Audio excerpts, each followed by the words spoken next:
आज हम लोग पढ़ेंगे ग्रेविटेशन का पार्ट 1 दे दिए हुए। अभी एक सवाल है, सवाल के माध्यम से पूरा कंप्लीट होगा। यहाँ पे ये पढ़ा दिए तो कुछ उसमें से सवाल भी है। बोल रहा कि एक अर्थ है और एक मून है। अर्थ का जो मास है इतना है, मून का इतना है, अर्थ का इतना है, मून का इतना है। फिर बोल रहा है कि इन दोनों के बीच का जो डिस्टेंस है वह इतना है।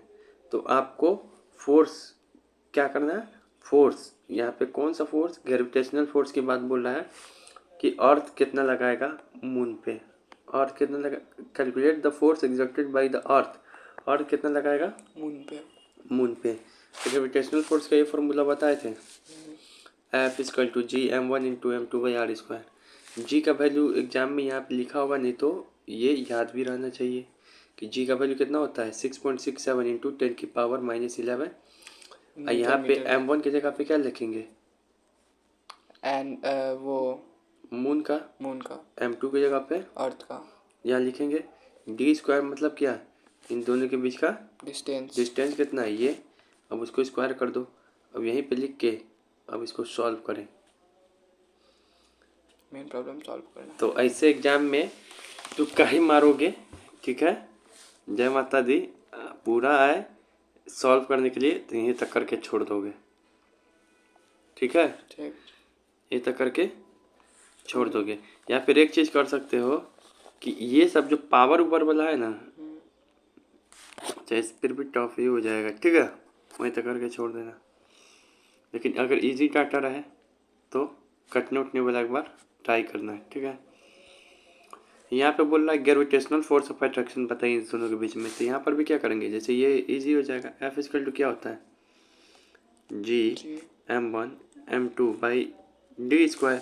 F G क्या है, तो G यहाँ पे वैल्यू क्या चीज में दिया हुआ है, ग्रेविटेशन G के रूप में ही दिया हुआ ऑप्शन में, दिखाई पड़ रहा है। हाँ जी लिखा हुआ है 10G। तो G m1 कितना है 2, m2 कितना है 5, इन दोनों के बीच का डिस्टेंस कितना है 7 नहीं है, यही गलती करेगा। डिस्टेंस सेंटर ऑफ मास से लिया जाता है, मतलब सेंटर से, यहाँ से दिखाई पड़ रहा है, यहाँ से लेंगे। कहाँ से लेंगे, 2 kg से। कुछ करेगा तो यहाँ से लेंगे, यहाँ से। कहाँ से लेंगे, वहाँ से, यहाँ से एकदम बीच में से लिया जाता है। तो इसका आधा कितना हो जाएगा बताओ, 4 है तो इसका आधा कितना हो जाएगा, तो 2, ये 2 है तो इसका आधा कितना हो जाएगा, तो 1। और ये दोनों क्या है, सेंटर 3 हो जाएगा, 7। अभी पूरा जोड़ो 10, तो 10 हो जाएगा डिस्टेंस, ना कि 7 होगा। कितना होगा नीचे में 10, 10 से 100, d² होता है तो कितना हो जाएगा जी।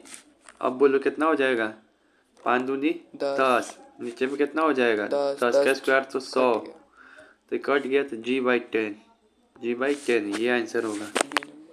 ऐसे बनाएंगे, जब ये ऑब्जेक्ट दिया हुआ है इसका तो इसका आधा ले लेना, वो भी जोड़ना, तो 2 का आधा 1। अगर ये नहीं दिया रहता तब 7 लेते, लेकिन ये दिया हुआ है तो इसका आधा, ये गलती तो यही सब लिखा हुआ है इधर, कॉपी में भी नोट कर लेना। अब यहाँ पे बोल रहा है motion of the moon around the अर्थ। जो मून है अर्थ के अराउंड घूमता है, ठीक है। अब उसके बारे में समझ रहे हैं। सेंट्रीपिटल फोर्स क्या होता है, इसका डेफिनेशन पूछता है। तो 2 फोर्स लगता है, एक तो सेंटर की ओर जो लगता है वो सेंट्रीपिटल है, सेंटर के बाहर की ओर रखता है वो सेंट्रीफ्यूगल है।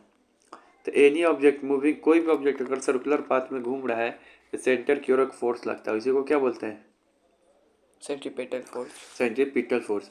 और ये फोर्स क्यों लगता है, this force change of direction of the motion, direction of the velocity. इस फोर्स के कारण क्या होता है, वेलोसिटी का डायरेक्शन चेंज होता रहता है। अगर ये फोर्स नहीं लगेगा ना सेंटर की ओर, तो ये ऑब्जेक्ट क्या होगा, सीधे इसे चला जाएगा, स्ट्रेट लाइन में घूमेगा तो नहीं वापस। तो वापस। पे वैसे ही फोर्स लगाता होगा, अभी बताएंगे, सब सवाल आएगा।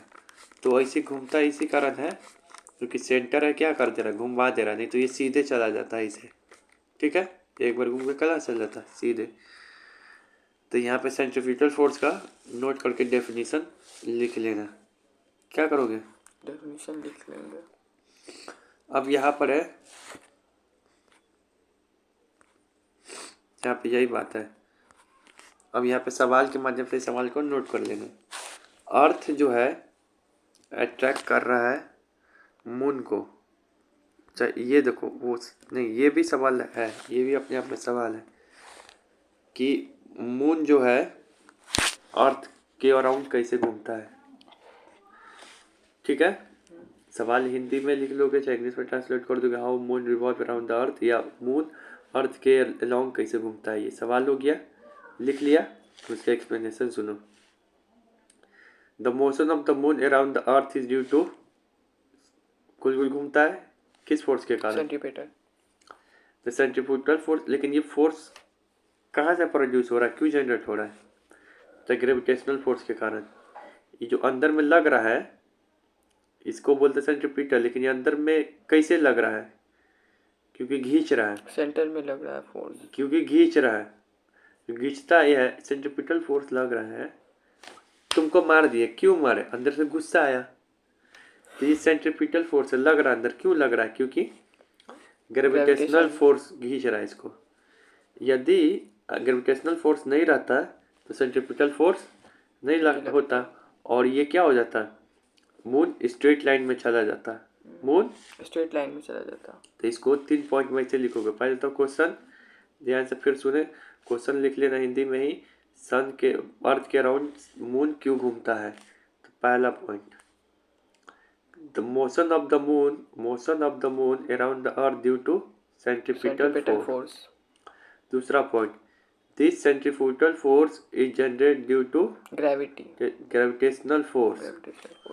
उसके बाद तीसरा point, if there is no centripetal force then the velocity या फिर motion of the moon will be tangent. Tangent मतलब स्ट्रेट लाइन में चला जाएगा। ठीक है ना? 3 पॉइंट लिख लेगा सुन के, यहाँ पे लिखा हुआ भी है, उसी को हम और छोटा कर दिए। अब ये सवाल, अर्थ अट्रैक्ट करता है मून को, मून क्यों नहीं अट्रैक्ट करता है अर्थ को? Earth attract moon due to gravitational force. ठीक है, तो अपने नचा रहा है, तो मून भी तो अट्रैक्ट करता है अर्थ को, ये भी बात सही। तो मून क्यों नहीं नचा पा रहा है अर्थ को? तो इस कारण नचाने के लिए क्या चाहिए? कोई किसी के आगे पीछे कैसे नचेगा? पावर। पावर ये जैसे क्या हो।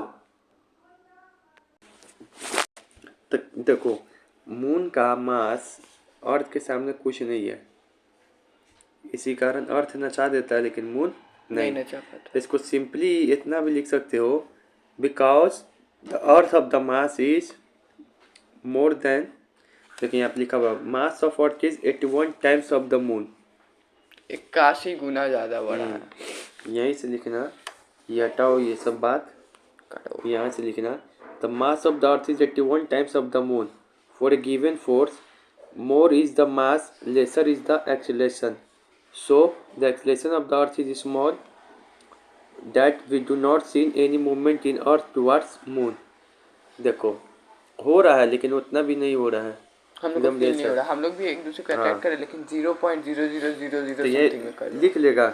हाँ, लिख कि मून मास का जो अर्थ है वो 81 टाइम्स है मून के। हाँ, ठीक है, और जब मास क्या है, ये जब मास क्या है मोर होगा, तो जब अर्थ का घूम रहा होगा तो एक्सीलरेशन क्या होगा? स्लो होगा। इतना स्लो होगा कि हम लोग कोई मूवमेंट फील नहीं करते हैं, ना ही देखते हैं। ठीक है, याद रहेगा? लिख भी लिया, यहाँ से यहाँ तक लिखना है। ये सवाल हो गया, लिख लेना है। बोला if the gravity force due to the earth become zero, यदि ग्रेविटी फोर्स है अर्थ के कारण वो जीरो हो जाएगा, will the moon still keep moving around the sun. अगर ग्रेविटी जीरो कर देंगे तब भी घूमते रहेगा? नहीं।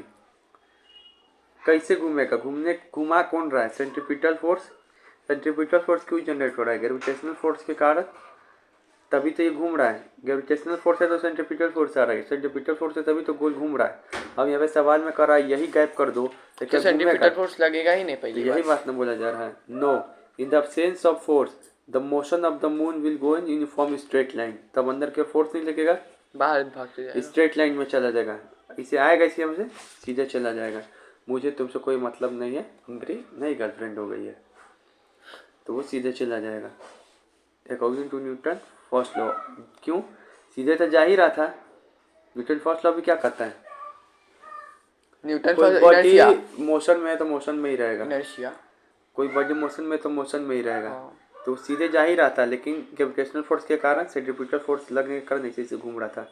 लेकिन अगर नहीं रहेगा तो सीधे चला जाएगा, स्ट्रेट लाइन में निकल जाएगा। याद रहेगा? हाँ याद है। ये भी याद नहीं हो रहा था तो याद रहेगा ना? याद हो जाएगा, वो तो सिर्फ मतलब समझना है। Motion of the planets around the sun. अब यहाँ पे एक तीसरा टॉपिक है क्यूपी। ये भी प्लैनेट कैसे घूमता है सन के अराउंड। The planet move around the sun due to gravitational force between sun and planet. वही बात है, अब सन का मास इन सबसे ज़्यादा है, तो सन अर्थ को भी घुमा दे रहा है, नहीं और घुमा इतना दे? ज़्यादा ग्रेविटेशन फोर्स है कि पीछे तो से यहाँ भी पे देखो द निकलेगा। प्लैनेट, ठीक है ना। और यहाँ पे फिर से तो ये पहला बात लिख दोगे। और जो पाथ होता है प्लैनेट का, ये कैसे गोल गोल में घूमता है, नहीं इलिप्टिकल पाथ। इलिप्टिकल गोल गोल ऐसे होता है, इलिप्टिकल पाथ मतलब ऐसे, पीछे है ना? में कम, आगे में ज़्यादा। कई बार कई बार प्लैनेट नज़दीक आ जाता है, कई बार दूर चला जाता है। तो इसी को बोलते हैं एग्जैक्टली सर्कुलर नहीं रहता है, एलिप्टिकल पाथ होता है। ये केप्लर्स लॉ क्या है? केप्लर्स लॉ यही समझाता है कि जो सन है ना एग्जैक्टली नहीं घूमता है। समझ में आया? यहाँ पे लिखा हुआ नॉट इन सिलेबस, उड़ा दिया गया। इसी कारण केप्लर्स लॉ लिख के नॉट इतना ही बात बताया गया है। तीसरा, planet also attract sun with equal and opposite force, but sun does not move towards the planet. क्यों? Because third law of motion, third law of Newton. Third law of Newton से तो घूम पे करेगा, घूम क्यों नहीं रहा है? सेंट्रीपेटल। फिर आप ज्यादा मास है। ज्यादा चुप किया, तो दिमाग नहीं लग रहा इसमें, भोज पे ध्यान है खाली। भोज किसका भोज? बाराती में फट रहा बजा तो भोज पे ध्यान है तुम्हारा। तो 3 बात याद रहेगा कि सन ये घूम रहा है ग्रेविटेशनल फोर्स के कारण, और उसके बाद कैसा पाथ में घूमता है, इलेक्ट्रिकल पाथ। इलेक्ट्रिकल।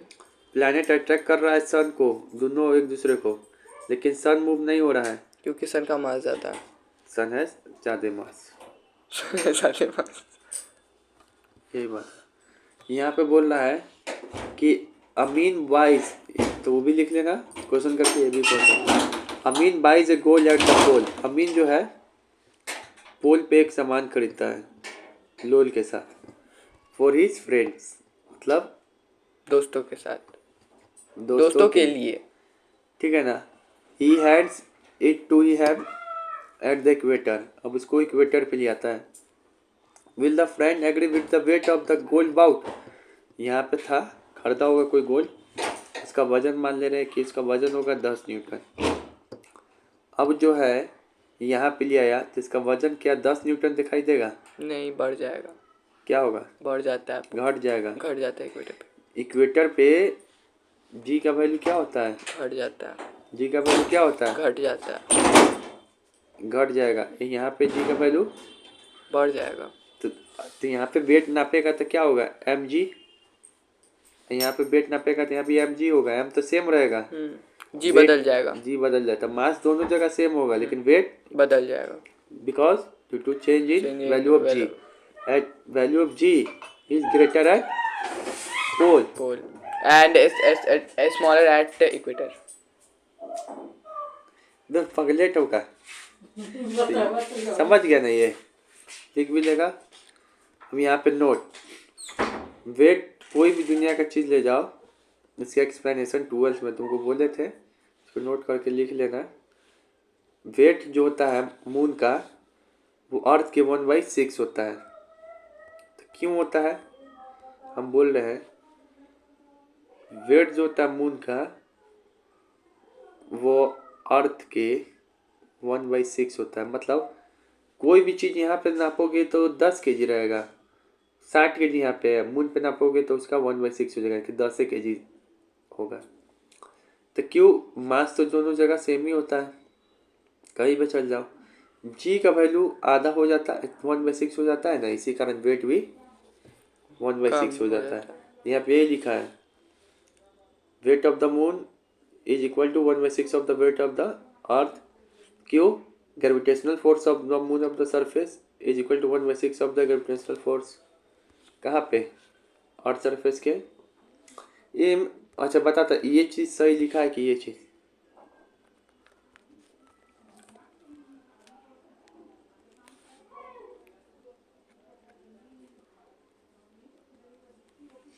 कि दोनों सही लिखा है? हम बता सकते हैं, ये सही लिखा है। जा रे बेवते, ये ना सही लिखा है। वेट मून पे ना 1/6 हो जाता है अर्थ का। हाँ, तो मून का वैल्यू कितना है? 1/6। अच्छा सॉरी, वो उसमें सॉरी, जिसका कम रहता है, जिसका कम रहता है उसके इक्वल। नहीं समझ में आया। तुमको पता, तू चौपट करेगा एग्जाम में जाके। चौपट करेगा। हम ऐसा ही क्वेश्चन बनाते हैं, तू लोग पढ़ के जाता है पूरा, अब बोथ कर देते ऑप्शन, आधा बच्चा वही में चौपक हो जाता है। तो समझ गया ना? ऐसे भी करके लिख लेगा कि हमारे सर बताए हैं weight of the moon 1/6 equal to weight of the earth. ये सही है। Weight of the earth equal to 1/6 weight of the moon, ये गलत है, ये गलत है। इसके जी का वैल्यू 1/6 जी एट अर्थ, ये सही है। मासर एक जगह क्या होता है? सेम। फिर यहाँ पे बोल रहा है weight of an object is इतना। पूरा वेट कितना होगा किसी ऑब्जेक्ट का, जिसका मास क्या है 10 kg अर्थ पे, और मून पे क्या होगा? दोनों जगह तुमको वेट बताना है। सवाल लिख लेना, मास 10 kg है तो उसका वेट बताइए, मून पे कितना होगा, अर्थ पे कितना होगा। तो भाई अर्थ पे तो सिंपल ही होगा mg। जी का वैल्यू क्या होता है 9.8, नहीं दिया तो अपने मन से क्या लेते हैं? से कुछ तो 6.6 पढ़ता नहीं अपने से। 6.67 मल्टीप्लाइड बाई 10⁻⁻11। 9.8 छोटका जी ना लिखते हैं। हाँ। वेट में ये छोटका जी ना होता, वेट का फॉर्मूला अब बता रहे mg होता है, ये mg होता है। ये होता है, तो फिर से तो बड़का जी घंटा लगे रख रहे हैं यहाँ सॉरी, पे। mg होता है छोटा वाला जी। पढ़ो अच्छा से, पढ़ता नहीं तुम अपने से घर पे। तो mg होता है तो 10 इंटू 9.8, ठीक है। यही लेकिन मून पे पूछेगा तो क्या होगा? मून पे 1/6 हो जाएगा इसका। बाई 6। 1/6 तो जितना ये दोनों को इंटू करके 6 से डिवाइड कर देंगे, तो ये हो गया। अपने से बनाना भी छुपा छुपा के। एन ऑब्जेक्ट हैज अ मास इतना है, तो what is the mass on the earth? Moon पर अगर किसी ऑब्जेक्ट का मास 40 kg है तो अर्थ पे क्या होगा बताओ तो? 6 मल्टीप्लाई बाई 6 जाएगा, 40 गुने 6, 6 जगह 240 यार kg बेवुदा, मास। अरे सॉरी, मास में तो चेंज ही नहीं तो होगा, no change. No change. Mass और वेट में क्या अंतर ये दिया हुआ है। तो मास इज ऑलमोस्ट, यहाँ पर है मास के बारे में, mass is the amount of the matter present in the body. Weight क्या है? वेट एक तरीके का फोर्स है। Weight is the force with which the earth attracts the any body. Mass ये बताता है उसमें कितना मैटर है, वेट एक तरीके का फोर्स है, mg भी क्या है, एक तरीके का फोर्स है। ये स्केलर क्वांटिटी है, वेक्टर क्वांटिटी है, ये कहीं भी चेंज नहीं होगा, ये चेंज हो जाता है। It does not depend upon g, ये जी डिपेंड अपॉन जी। अपने से भी लिख सकते हैं, हमारे का डेफिनेशन बना दिया। और भी बड़का जी छोटका जी में क्या अंतर है?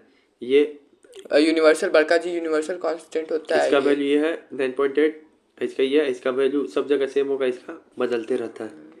पता है ना कैसे बदलता है? पोल पे क्या हो जाएगा? पोल पे कम हो जाता है, अब ज़्यादा हो जाता है, पोल पे ज़्यादा हो जाता है, इक्वेटर पे कम हो जाता है। समझ में आ गया? तो ये सब लिख लेगा सवाल। फिर से यहाँ पे बोल रहा है ग्रेविटेशनल फोर्स के बारे में बताइए। जब ऑब्जेक्ट का मास क्या है, अब यहाँ पे, अब उस समय था ऐसे था कि नहीं था? इस दोनों के बीच में दूरी था। अब यहाँ पे ऑब्जेक्ट को क्या कर दिए, अर्थ के ऊपर खड़ा कर दिए। तब बताइए, तो अर्थ के ऊपर खड़ा कर दिए तो ये किसका मास है? ऑब्जेक्ट का, ये आदमी का 1 kg। और ये बड़का जी का वैल्यू दिया हुआ है, नहीं दिया तो अपने से भी याद होना चाहिए। 6.6 यहाँ पे छोटका जी लिखाएगा फोर्स निकालने में कि बड़का जी, वेट निकालने के लिए कहे तो छोटका जी, छोटका जी, फोर्स निकालने के लिए कहे तो बड़का जी। बड़का जी, ठीक है ना। मास शब्द अर्थ भी दिया हुआ है, रेडियस शब्द अर्थ भी दिया है, तो निकालिए। तो जी m1 इंटू m2, जी का वैल्यू जी होगा, आदमी का मास, अर्थ का मास। डिस्टेंस क्या हो जाएगा इन दोनों के बीच का? डिस्टेंस दिया है, डिस्टेंस नहीं दिया है आदमी इसके बीच का। तो अगर याद रखो, जैसे ही तुमको अगर कोई ऑब्जेक्ट को जस्ट ऊपर रख देंगे ना, तो कितना ही मतलब अर्थ के ऊपर खड़ा है, तो क्या डिस्टेंस होगा? नेग्लिजिबल होगा। 0, नहीं, 0 नहीं, यही वाला डिस्टेंस जो रेडियस होगा ना, वही डिस्टेंस हो जाएगा। यही था ना डिस्टेंस नापते हैं। हाँ अच्छा, गोल है ना अर्थ, क्योंकि ऐसा भी है। ये तो रेडियस को ही नीचे लिखते हैं। अब इसको सॉल्व कीजिए, लेकिन इसको सॉल्व करने का एक ट्रिक बता रहे हैं। जब भी ऐसा सवाल आए ना, वो दोनों वाला हो, भारी कैलकुलेशन हो, दूर दूर ऑब्जेक्ट, इसका बीच का नीचे दिया जाए तो इसको सॉल्व करना डिफिकल्ट है, इसको सॉल्व करना आसान। लेकिन ये जब ऑब्जेक्ट एकदम ऊपर में है, ये आसान है। क्यों आसान है? क्योंकि इसमें तुमको कुछ नहीं करना है, इसमें कुछ नहीं करना, बस इसे एग्जामिनर को लिख देना है, चुतिया बना देना है। ये पूरा का वैल्यू तुम याद कर लो, ये आएगा 9.8 ही। सॉल्व करके देख लेना कितना आएगा, 9.8। ठीक है।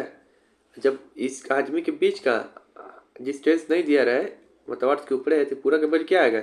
9.8। बस आदमी का जितना वजन दिया रहेगा ना, यहाँ पे 1 kg दिया तो कितना आंसर आ जाएगा? 9.8। 3 दिया रहता तो लास्ट में 3 से इंटू कर देता। लेकिन ये सब ट्रिक है, ये क्या करेगा, खाली लेकिन इतना लिखना पड़ेगा तुमको। MCQ में डायरेक्ट 9.8। लेकिन तुमको एग्जामिनर ही फिगर बना के नहीं देगा। अगर डिस्टेंस नहीं दिया है तो ऐसा थिंक कर लेना, थिंक कर लेना है कि अर्थ के रेडियस को डिस्टेंस लेना है, तो पूरा वैल्यू कितना हो जाएगा? 9.8। यहाँ पे 5 kg हो जाएगा तो 9.8 इंटू 5। समझ में आ गया? आ गया। यहाँ पे यही लिखा हुआ है, देखो, ठीक है। ये हटाओ, ये पन्ना नहीं, देखो कंफ्यूज होगा तुम। बस हम तुमको समझा दिए ना पीछे क्या करते हैं ऐसा सवाल में। इमेजिनेशन कर लो ऐसा वाला सवाल के लिए, ये ट्रिक केवल ऐसा वाला सवाल के लिए, ऐसा वाला सवाल के लिए नहीं जहाँ पर डिस्टेंस दिया रहा है। क्योंकि तुमको भी जी का वैल्यू, छोटका वाला जी का वैल्यू ना इसी तरीके से निकलता है, लेकिन वो बुक में नहीं पूछ रहा है, 11th में है वो चीज़, किसी का तुमको नहीं पता है। अब तुम ये सब फॉर्मूला पढ़ा था? कौन सा? नहीं पढ़ा था ऐसा? हाँ, मोशन का फॉर्मूला है। तो उस समय चलता था ना रोड पे। अब सवाल पूछता है इसमें ऊपर नीचे वाला, बॉल ऊपर फेंके तो कितना हाइट पे जाएगा, बॉल नीचे आया तो बॉल ऊपर फेंके नीचे आया वाला सवाल पूछेगा 4 वो। ये वो है, क्या लिखा हुआ है, जब बॉल को ऊपर फेंकते हैं तब कब कितना मैक्सिमम हाइट पे बॉल जाके रुकेगा। एक ये सवाल होगा, एक ये सवाल होगा, जब बॉल क्या है, ऑब्जेक्ट इज थ्रोन अपवर्ड, तो कब कितना टाइम बाद वो नीचे आएगा, ऊपर फेंके कब नीचे आया। वो सवाल है कि जब ऊपर से नीचे फेंक रहे थे कितने समय बाद नीचे आएगा। तो ये सब वाला सवाल होगा ना, ऊपर नीचे फेंके वाला, ऊपर नीचे फेंके वाला में टाइम पूछी, हाइट पूछी, कुछ भी पूछे, वेलोसिटी पूछेगा, गिरते समय जस्ट क्या वेलोसिटी होगा, तो ये सब में बताओ जी। तो अगर ये सब पूछेगा ऊपर फेंके नीचे फेंके वाला में, तो कुछ नहीं करना, ये फॉर्मूला याद है, B बराबर U प्लस 80 स्क्वायर, जा रहे बेबू 80 बस। और फिर इसके बाद B स्क्वायर बराबर U स्क्वायर प्लस 2S, फिर S मतलब क्या है यहाँ पे, height, UT plus half AT square. तो सब फॉर्मूला वही रहेगा, बस जहाँ जहाँ A है ना वहाँ वही फॉर्मूला में A की जगह क्या लिख देगा, G। एक्सेलरेशन की जगह ये भी तो एक्सेलरेशन है, लेकिन ये एक्सेलरेशन ड्यू टू ग्रेविटी है, वो एक्सेलरेशन ड्यू टू मोशन था। ये भी मोशन हो रहा है, लेकिन ग्रेविटी के कारण मोशन हो रहा है। तो इस सारा फॉर्मूला क्या चीज़ से हो जाएगा रिप्लेस, जी से। तो यहाँ पे लिखेगा तुम ये, और उसका सब में क्या यहाँ पे ऐसे करके ब्रैकेट जी बनाएगा, बनाएंगे। यहाँ पे सब में फिर जी बना देना, ठीक है। और एक चीज़ याद है, छोटका जी का वैल्यू अभी यहाँ पे 9.8 ही लेना है। ये सब सवाल बनाते समय, न्यूमेरिकल सॉल्व करते समय नहीं भी दिया रहा तब भी, ठीक है। और एक चीज़ याद रखना है, एक चीज़ और, जी का वैल्यू कभी निगेटिव हो जाता है, कभी पॉजिटिव हो जाता है, इसमें बड़ी कन्फ्यूजन है, तो रट लो। अगर ऊपर जाएगा, बॉल ऊपर फेंकेंगे तो जी क्या लेंगे, निगेटिव। ग्रेविटी का अपोजिट ना काम कर रहा है, ग्रेविटी घिसता है, इसके अपोजिट जा रहा है। अगर नीचे भेजेंगे तो जी हो जाएगा पॉजिटिव, ग्रेविटी के अपोजिट है, मतलब ग्रेविटी के रूप में, ठीक है। तो 4 बात सिखाएं, भाई फार्मूला सब याद हो के चाहिए तीनों। एच बराबर u t plus half g t square, v square बराबर u square plus 2 g t, फिर बी बराबर यू प्लस जी टी। एक तो ये बात दिमाग में होना चाहिए, बॉल फेंकने वाला सवाल कैसे बनाते हैं। प्लस जी का वैल्यू है 9.8 ही लेना है मीटर पर सेकेंड स्क्वायर, लेकिन कब यहाँ पे पॉजिटिव लेना है, कब नेगेटिव लेना है। तो पॉजिटिव कब लेना है, जब ये नेगेटिव है। पॉजिटिव कब लेना है, जब बॉल ऊपर फेंके, नीचे फेंके। नेगेटिव कब लेना है, जब बॉल ऊपर फेंके। याद रहेगा, ये लिख लेना। अब ये भी सवाल लिखोगे। पहला case, A ball is thrown vertically upward, ball को ऊपर फेंका जा रहा है 49 मीटर पर सेकेंड से। तो वह मैक्सिमम हाइट बताइए जहाँ पे ये बॉल जाके रुकेगा। तो जब बॉल को फेंका जा रहा है नीचे से, तो ये कौन सा स्पीड होगा, ऊपर ग्रेविटी माइनस में। अरे ये कौन सा स्पीड है, इनिशियल स्पीड है कि फाइनल स्पीड है, इनिशियल स्पीड है। यू का वैल्यू क्या हो जाएगा 49। ऐसे कई बार बता दिए, जब ऊपर कहीं भी जाएगा मैक्सिमम हाइट पे, तो कुछ देर के लिए क्या होता है, रुकता है। ये सवाल में बहुत पहले ही पढ़ा है। तो यहाँ पे भी क्या हो जाएगा 0। टाइम दिया है, टाइम नहीं, सिर्फ एच निकालना है। तो बताओ ये फॉर्मूला लगेगा, बी बराबर यू, जी पता है क्या हो जाएगा 9.8 माइनस 9.8 होता। तो बी बराबर यू प्लस 80 लगेगा फॉर्मूला। हाँ, कहाँ टाइम दिया, टाइम नहीं दिया। एस एन बराबर यू टी प्लस हाफ ए स्क्वायर लगेगा, टाइम कहाँ दिया, टाइम नहीं दिया। तो ये वाला लगेगा बी स्क्वायर बराबर u square minus 2 plus 2 g T. तो बी स्क्वायर क्या है 0, यू स्क्वायर क्या है 49 का होल स्क्वायर करो, प्लस जी टी, लेकिन माइनस जी टी माइनस 9.8 और एस 2a होता है, 2a मतलब h। अब इसको सॉल्व कर दो, देखो यहाँ पे सॉल्व करके लिखा हुआ है, s मतलब ये हाइट होता है, नहीं कर सकता है, करना पड़ेगा, ठीक है।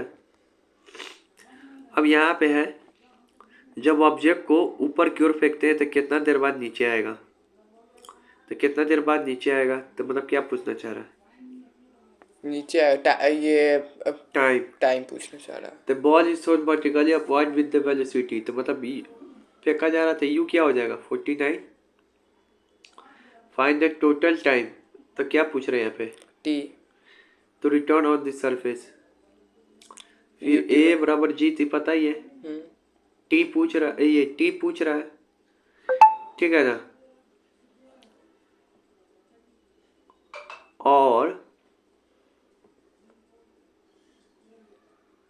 देखो ऊपर फेंकेगा तो पता है ना, ऊपर फेंकेगा जी प्लस में रहता, तो ऊपर फेंकेगा तो मैक्सिमम हाइट पे भी क्या हो जाएगा 0, तो भी 0 हो जाएगा। यू तो दिया ही हुआ 49 और टाइम पूछ रहा है, तो टाइम निकाल देंगे। और तीनों में से देख लो कौन फॉर्मूला सेट हो रहा है, बी बराबर यू प्लस 80 हो जाएगा सेट, जी टी तो कर लेगा, या निगेटिव आएगा। ऊपर फेंकेगा तो यू 0 भी 0, नीचे फेंकेगा यू 0, तो रुकेगा तो U0। रिलीज होता है ना, ऐसे रुका हुआ है, अब ना गया तो कुछ देर तक इनिशियली रुका हुआ है, लेकिन ऐसे करेंगे तो V0। V0। U0 V0 के चक्कर में वो चॉकलेट न देंगे, 25 रुपये टकिए रहे, तोड़ दीजिए। फिर से object drop eight fall release, तो बताओ क्या जीरो होगा? ड्रॉप कर रहे हैं, ड्रॉप कर रहे हैं तो U0 होगा। हाइट दिया है, बोल रहा जैसे ही नीचे पहुंचेगा तो स्पीड बताइए। तो U पता है 0 है, V पता लगाने के लिए बोल रहा है, और हाइट दिया है। कौन फॉर्मूला लगेगा? बीच का यूज कर प्लस 2s। जी क्या लेंगे? जी 9.8। अब यहाँ पर है चौथा केस, एवरेज वेलोसिटी बताइए।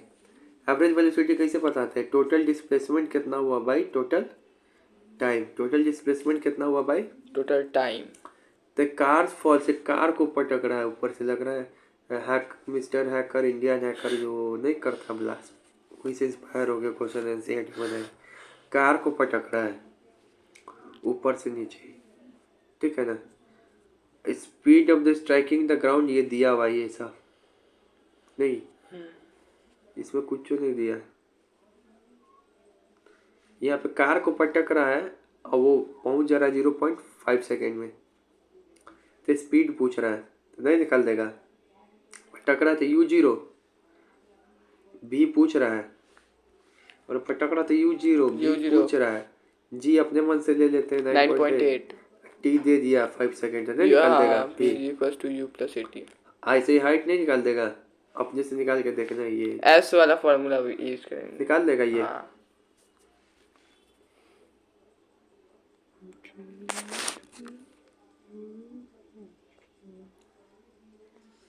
अब ये भी बना के आना, अगर नहीं बनेगा तब समझाएंगे। इसके लिए खाली पेज आधा पेज छोड़ देना, एक सवाल तुमको अपने से लिए, ठीक है। नहीं बना देगा, वर्टिकली ऊपर फेंका जा रहा, चारों केस हो गया। मैक्सिमम हाइट पूछ रहा है, नहीं बता देगा। हाइट वाला भी तो बताएंगे आप। तो V0 होता है उसमें। डिस्प्लेसमेंट पूछ रहा है, तो भाई डिस्प्लेसमेंट क्या होगा? बॉल को फेंकेंगे नीचे से ऊपर वापस आ जाएगा, तो डिस्प्लेसमेंट क्या हो जाएगा? 0। सेम बात पे गया, सेम बात पे आ गया। टोटल डिस्टेंस क्या होगा? तो टोटल डिस्टेंस मतलब हाइट पूछ रहा है, नहीं टोटल डिस्टेंस क्या होगा? ऊपर से क्या नीचे आया, तो मैक्सिमम हाइट कितना हो गया? मान लो 80 मीटर निकाले, 160 108 160 160 वही ना, तो वैसे निकलेगा टोटल हाइट, ठीक है। अब यहाँ पे बोल रहा है if there is no external force like air resistance then all the object of any shape. ये सिर्फ समझने के लिए है। देखो अगर मान लो कोई एयर नहीं है तो कोई भी चीज़ को गिराए सब सेम वेलोसिटी से सेम टाइम पे गिरेगा। एक्सपेरिमेंट पता है ना गैलीलियो का।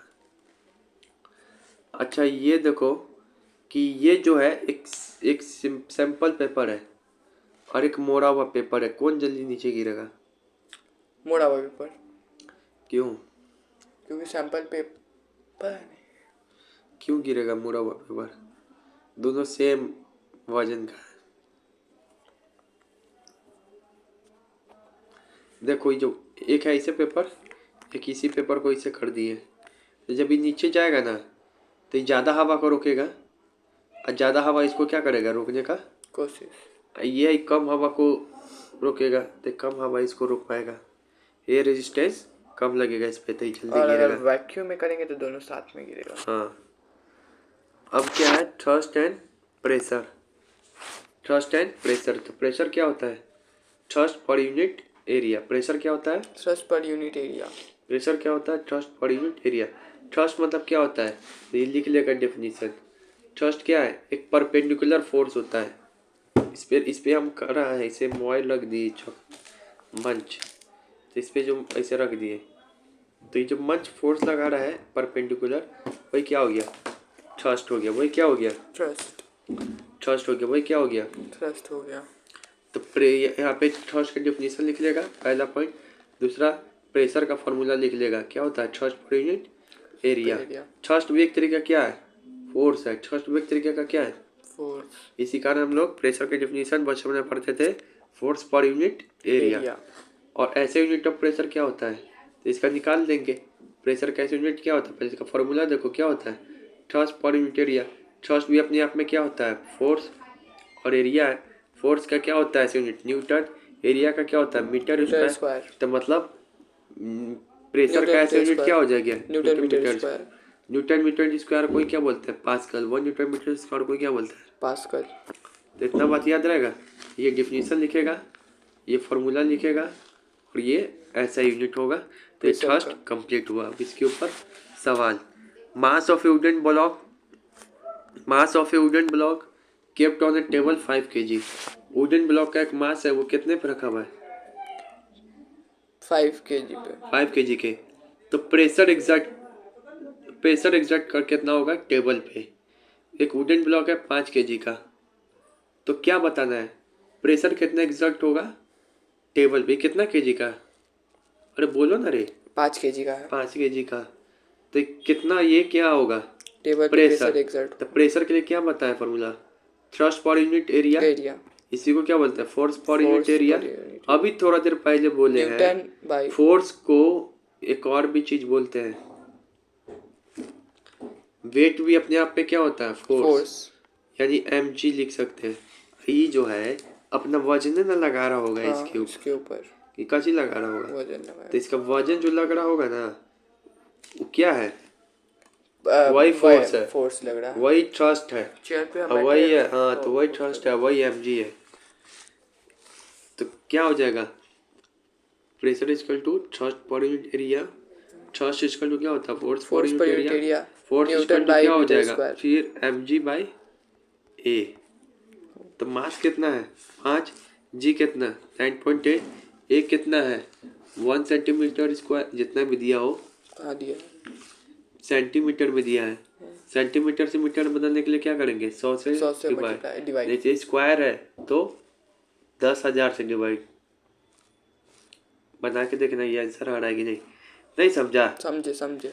तो देखो जब भी थ्रस्ट वाला सवाल आएगा ना तो तुम सोचेगा हमको प्रेशर तो पता ही है, दिया रहेगा चाहे नहीं दिया रहेगा, चाहे निकालने के लिए कहेगा, फोर्स एरिया भी दिया रहेगा, नहीं दिया रहेगा तो फिगर में देख के निकालेंगे, एरिया इसका कैसे निकलेगा लेंथ जो ब्रेथ। अब उसके बाद दिया रहेगा तो ठीक, नहीं तो यहाँ से देख के निकालेंगे, एम इसी में गड़बड़ आता है, फोर्स की जगह पे क्या लिखेंगे था वैसे यहाँ पे कहाँ लिखेंगे mg बोलता क्यों नहीं है तू, फिर से यहाँ पर है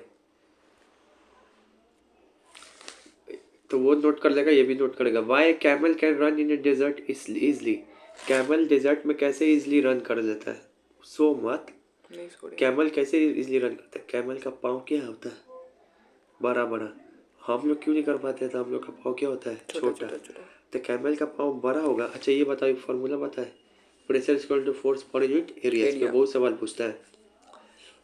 जब प्रेशर कब ज़्यादा लगेगा, जब फोर्स का वैल्यू ज़्यादा हो जाए, एरिया का वैल्यू कम हो जाए। प्रेशर कब कम लगेगा, जब फोर्स का वैल्यू कम हो जाए, एरिया का वैल्यू ज़्यादा हो जाए। पाँव कब धंसेगा रेत में, जब हमारा प्रेशर ज़्यादा लगेगा कि कब ज़्यादा। तो अगर ये ऊँट का पैर है तो ये क्या लगाएगा, एरिया ज़्यादा हो गया कि नहीं हो गया, प्रेशर क्या लगेगा कम। तो हाथी का पैर भी तो फिर हाथी भी कहाँ धंसता है, उसके बाद आदमी क्यों धंसता है, क्योंकि उसका एरिया कम होता है, प्रेशर ज़्यादा लगता है। तो यहाँ पे यही बात है बिकॉज, तो यहाँ पे सिंपली लिख देगा अपने से ही सब काट के, because the camel food occupy large area, so if area increase pressure decrease.